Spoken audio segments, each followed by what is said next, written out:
Good morning বন্ধুরা। সুন্দর একটা ফুলের সাথে সুন্দর একটা দিন নিয়ে চলে এসেছি তোমাদের কাছে। তো নমস্কার বন্ধুরা, আমি মমিতার লাইফের খুঁটিনাটিতে আরও একটা নতুন দিনে তোমাদের অনেক অনেক স্বাগত। এই কটা দিন তোমাদের সাথে ঠিকমতো ঘরের কাজকর্ম শেয়ারই করতে পারিনি। আসলে আমি নিজেই তো ঘরে ছিলাম না যে ঘরের কাজকর্ম করব, তো সেই কারণে তোমাদের সাথে সেটা শেয়ার করা হয়নি। এই দুদিন যেমনভাবে দিন কাটিয়েছি তোমাদের সাথে কিন্তু ঠিক সেইভাবেই নিয়ে এসেছি। তো চলো, আজকের দিনটা আমি কিভাবে কাটাচ্ছি, কি করছি না করছি সমস্তটাই থাকছে এই ভিডিওর মধ্যে।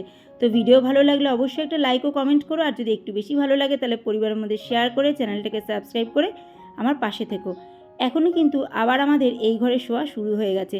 এখন আর এই যে বড় ঘরটা, এই ঘরে আর শোয়া হচ্ছে না, কারণ এই ঘরে এসি নেই, আর এসি ছাড়া থাকা যাচ্ছে না, এতটাই গরম লাগছে। তো চলো, ওই ঘরে তো বিছানাটা তুলে নিয়েছি, তারপরে এই ঘরের জানলাটাও খুলে দিলাম। তো তারপরে চলে এলাম রান্নাঘরে। তো আজকে হচ্ছে সানডে, তো প্রত্যেককে হ্যাপি সানডে। আর সানডে মানেই একটু অন্যরকম ব্রেকফাস্ট তো চলেই, তাই না? তো সেটা করতে আমিও চলে এলাম। তো আজকে কর্তামশাই আর মেয়ের হুকুম হলো লুচি খাবে। তো সেই জন্য কর্তামশাই তো আটা ময়দা মিশিয়ে মেখে দিল। তো এখন লুচিটা করে নিচ্ছি। আর ওইদিকে দেখো বেগুন ভাজা বসিয়েছি। মেয়েও এই কয়দিন বেগুন ভাজাটা এইভাবে খেতেই পছন্দ করছে। গোল গোল বড় বড় করে কাটলে খুব একটা খেতে চায় না। যদি এইভাবে ছোট ছোট করে কেটে একটু হালকা পেঁয়াজ আর একটু মশলা দিয়ে করে দিই তাহলে বেশ ভালোই খাচ্ছে। তো সেইভাবেই করা হয়েছে। তো চলো, সকাল সকাল আগে ব্রেকফাস্টটা সেরে নিই।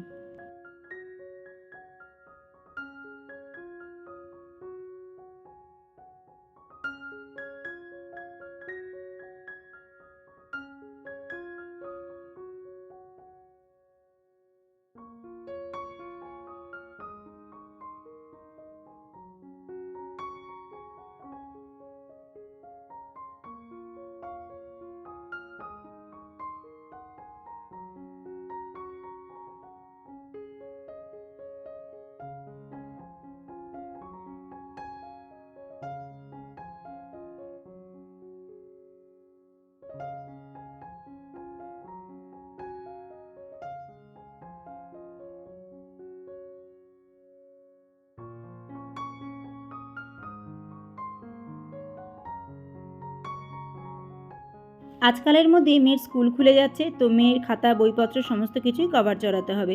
তো সেই কাজটা কিন্তু কর্তামশাইয়ের ওপরেই থাকে। তো মাত্র 3টেতে দেওয়া হয়েছে, বাদবাকিগুলো পড়ে রয়েছে, তো সেগুলো এখানেই রাখলাম, আবার আজকে রাত্রেবেলা নিয়ে বসবে। আর দেখো, মেয়ের স্কুলে মোটামুটি যা যা খাতা লাগে সেই সমস্ত খাতাই না আমি বছরে একবারে তুলে রাখার চেষ্টা করি। আসলে কর্তামশাই তো তার নিজের কাজে ব্যস্ত থাকে, হুটহাট করে মেয়ে স্কুল থেকে হয়তো এসে বলবে পরের দিনই এটা লাগবে। তো সেই কারণেই কিছু প্র্যাকটিক্যাল খাতা, কিছু এমনি খাতা সমস্তগুলোই একটু বেশি বেশি করে তুলে রেখে দিই, কারণ হুটহাট করে চাইলে যাতে আমি ওকে বের করে দিতে পারি। আর নিচে দেখো A4 শিট আছে, ওটা তো কর্তামশাই একবারে বান্ডিল ধরে কিনে নিয়ে আসে, ওইভাবেই থাকে। আর এই যে জায়গাটা, এখানে মেয়ের স্কুলের সমস্ত মানে দরকারি জিনিসপত্র, তারপরে ওর প্রজেক্টের জিনিসপত্র, সমস্ত আঁকার জিনিসপত্র থাকে। জায়গাটা খুবই একটা মেসি হয়ে রয়েছে। এটাকে দেখি এর মধ্যে একটু ধরতে হবে, পরিষ্কার করে ঠিকঠাক করে গুছিয়ে রাখতে হবে। আর আজকে আমি কি করেছি দেখো, মেয়ের বেনি শুদ্ধ ধরেই রীতিমতো কেটে দিয়েছি। আসলে ও অনেক দিন ধরেই বলছিল চুলটা একটু কেটে দিতে। খুব হালকা হয়ে গেছে তো চুলটা, কিন্তু লম্বা হয়ে গেছে একদম কোমরের নিচ পর্যন্ত, মানে হিপের নিচ পর্যন্ত পুরো চলে গেছে চুলটা। দেখতেই পাচ্ছ কতটা কেটেছি, কিন্তু নিচটা না অনেকটা হালকা হয়ে গেছে। আসলে ওর হাতের ব্যথাটার জন্য এত পরিমাণে ও ওষুধ খেয়েছে, যার জন্য প্রচুর চুল উঠেছে। তো ভাবলাম না একটুখানি কেটেই দিই চুলটা, হাইটটা একটু কমিয়ে দিই, কারণ এমনিও যা গরম পড়েছে আর ঠিকমতো মেনটেনও করতে পারছে না। তো সেই কারণেই একটুখানি কেটে দিয়েছি। তবে মেয়ে এতটা বেশি কাটতে নারাজ, মানে যতটুকু কেটে দিয়েছি দেখতে পাচ্ছ তার বেশি কাটার কথা ছিল, কিন্তু আমার মেয়ে লাস্টে কান্নাকাটি জুড়ে দিল, বলছে না তুমি অল্পই কেটে দাও, বেশি কাটতে হবে না। তাও কিন্তু প্রায় 1 বিঘত মতো আমি কেটে দিয়েছি। তো দেখো অনেকটাই চুল কেটে দিয়েছি, আর একদম গোড়াটা একদম সমান হয়ে গেছে, তো দেখতে বেশ ভালোই লাগছে, বেশ ভরা ভরা লাগছে। নিজেই বলেছে চুলটা আমাকে কেটে দেবে, আমার মাথা খেয়ে নিয়েছে রীতিমতো চুল কেটে দাও চুল কেটে দাও করে। আবার কাটার পরে নিজেরই মনটা একটু খারাপ হয়ে গেছে অতটা চুল কাটা হয়ে গেছে বলে। তা আমি ওকে বললাম চিন্তা করিস না, 2-3 মাস 4 মাসের মধ্যে বেড়ে যাবে। আসলে চুলটা মানে কাটা হয় ঠিকই, কিন্তু যতটুকু কাটি ততটুকু ঠিক 3-4 মাসের মধ্যে আবার বেড়েও যায়। তো যাই হোক, এইদিকে দেখো রান্নাবান্না করতে চলে এসেছি। এবার আজকে একটু ডিমের ঝাল করব। তো একটু কালো জিরে ফোড়ন দিয়ে পেঁয়াজ আর রসুন দিয়ে দিলাম, একটু ভাজা ভাজা করে নিই, তারপরে মশলা টশলা দিয়ে ডিমটাকে কষিয়ে নেব। তো পেঁয়াজটা এদিকে ভাজা হতে থাকুক, আর চলো তোমাদেরকে দেখিয়ে দিই আর কি কি রান্না করেছি। এখনও এই বেসিনের বাসনগুলো মাজতে হবে। মোটামুটি ঘরদুয়ার পরিষ্কার হয়ে গেছে, ওইগুলোই বাকি রয়েছে। তো দেখো এখানে ভেন্ডি ভেজেছি একটু মশলা দিয়েই, আর সকালের যে বেগুন ভাজাটা সেটাও রয়েছে, আর নিচে সসপ্যানটাতে তো ভাত রয়েছে, আর ফ্রিজে রয়েছে আরেকটা তরকারি। আসলে কালকে মা একটু মাছের ঝোল দিয়েছিল, আর আমিও আবার কালকে মাছের ঝোল করেছিলাম, তো সেই জন্য মায়ের করা মাছের ঝোলটা রেখে দিয়েছিলাম। তো সেটাই আজকে বের করে নিচ্ছি। আর মেয়ে তো এই সমস্ত মাছ খায় না, এমনিই মাছ খায় না, খুব কম খায়। আর এই মানে জ্যান্ত যে পোনা মাছগুলো সেগুলো তো খাবেই না। তো চিন্তা নেই, ভেন্ডি ভাজা আছে তাই দিয়েই খেয়ে নেবে, আর ডিম তো রয়েছেই। তো সেই কারণেই আজকে আর মাংস টাংস আনিনি, বললাম চলো মাছের ঝোল আছে, ডিমের কষা করিনি, তা দিয়েই হয়ে যাবে।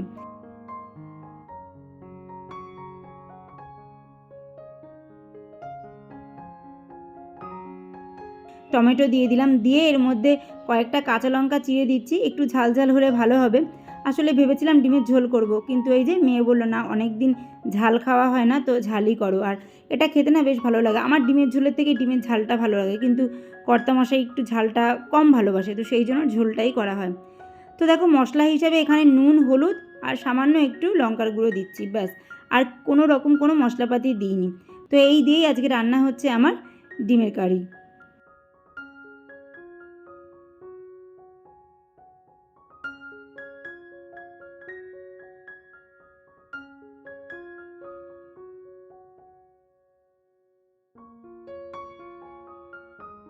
ফলে এখানে দেখো আমি খুব বেশি দিইনি, একদমই অল্প দিয়েছি।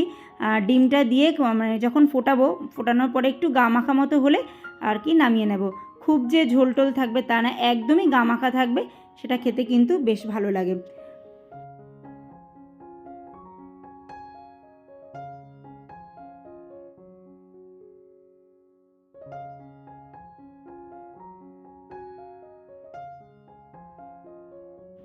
আর দেখো আজকে ওয়াশিং মেশিনেও কিছু কাছাকাছি করা হয়েছে, কিন্তু এত রোদের তেজ যে ছাদে যাওয়ার সাহসটাই করতে পারলাম না।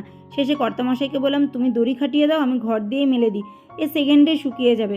সত্যি আমার এই জানলাটা দিয়ে দেখতেই পাচ্ছ কী পরিমাণে আলো আসছে, তাহলে বোঝো যে কতটা তাপ আসছে। তো সেই তাপে এই জামা কাপড় সব কিন্তু বিকেলের মধ্যেই শুকিয়ে গেছে।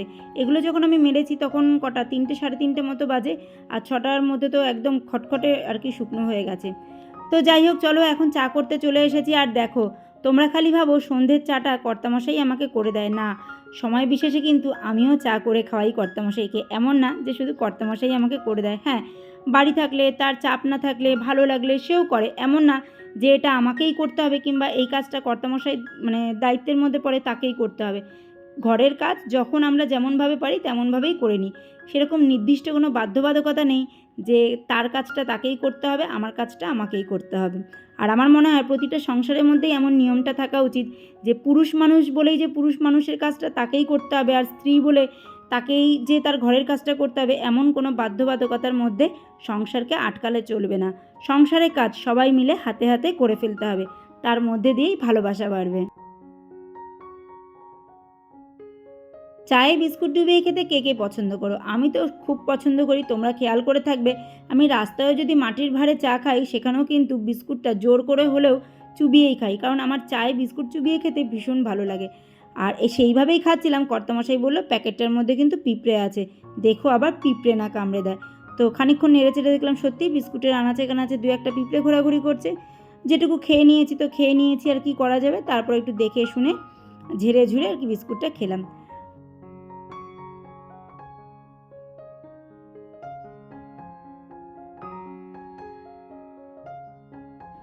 তো এখন অনেকটাই সন্ধে, কর্তামশাই তার নিজের কাজে বেরিয়ে গেছে, মেয়ে মেয়ের কাজ করছে, আর আমি আমার কাজ করতে শুরু করে দিয়েছি। জামা কাপড় তো সারা বাড়িতেই মেলা ছিল, এখন জামা কাপড়গুলো এবার সরিয়ে দিই, তা না হলে বাইরের হাওয়া বাতাস আর ঘরের মধ্যে আসবে না। সারা দিন যা গরম গেছে, বিকেলে একটু হাওয়া দিচ্ছে, যদি এই জামা কাপড়গুলো না সরাই তাহলে ঘরের গরমটা কাটবে না, এত পরিমাণে ঘর দুয়ার গরম হয়ে গেছে। এপ্রিল মাসটা পড়তে না পড়তেই এত গরম, ভাবো সামনে তো আরও দিন পড়ে রয়েছে, কী অবস্থা হবে, মানে ধারণারই বাইরে যে সামনের দিনগুলো কি হবে। তো যাই হোক দেখো কত জামা কাপড় হয়েছে, এই জামা কাপড় এখন সমস্ত কিছু আমাকে ভাঁজ করতে হবে, তা না হলে কালকে ভীষণ চাপ হয়ে যাবে, কারণ কালকে থেকে মেয়ের স্কুল খুলে যাচ্ছে, আর সেইখানে দৌড়াদৌড়ি লেগে যাবে, তাকে দিতে যাওয়া আনতে যাওয়া। তো সেই কারণে এগুলো এখনই ভাঁজ টাজ করে গুছিয়ে রেখে দেবো।